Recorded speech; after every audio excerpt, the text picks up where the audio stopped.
entre communication et illusion. Souvent, des personnes ont peur de s'exprimer parce qu'elles pensent que ça va les aider à éviter le conflit ou à ne pas faire de la peine à quelqu'un. Elles ont le sentiment de ne pas être comprises, écoutées, ou que ça ne servirait à rien. Et puis même, par moments, elles pensent qu'on devrait deviner ce qu'elles ont dans la tête. Le fameux « il ou elle aurait dû savoir ». Mais savoir quoi? Comment? Qu'est-ce qui se cache derrière ces affirmations? Ces affirmations, ce sont des illusions, parce que trop souvent, nous confondons communiquer et contrôler. Communiquer, c'est un échange, c'est exprimer un sentiment, une demande, un point de vue. C'est l'expression de ce que nous sommes, parce que nous communiquons avec notre identité, notre vécu.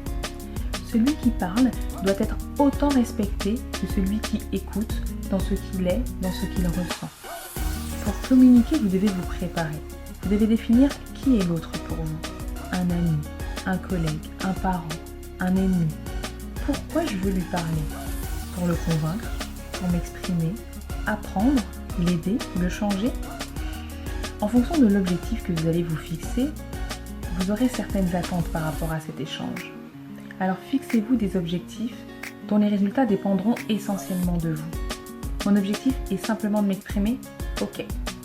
Mon objectif est de pousser l'autre à changer. Non, ça ne peut pas fonctionner comme ça. Choisissez votre moment. C'est pas parce que vous avez envie de communiquer que l'autre doit écouter. Le seul contrôle que vous avez, c'est sur ce que vous allez dire et comment vous allez le dire. Parlez des faits, de votre ressenti. Précisez votre demande. Il n'y a pas de place pour l'interprétation. Soyez clair. Vous n'avez aucun contrôle sur comment l'autre va réagir. On ne peut pas toujours lui faire plaisir. Il pourra être agacé. Il pourra être fermé ou réceptif, surpris, peiné.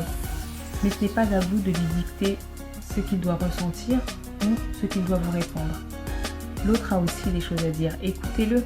C'est un échange. Ne l'oubliez pas. Si vous n'êtes pas prêt à entendre ce que l'autre a à dire en positif ou en négatif, c'est que vous n'étiez pas là pour communiquer. Voyez la communication comme un sport.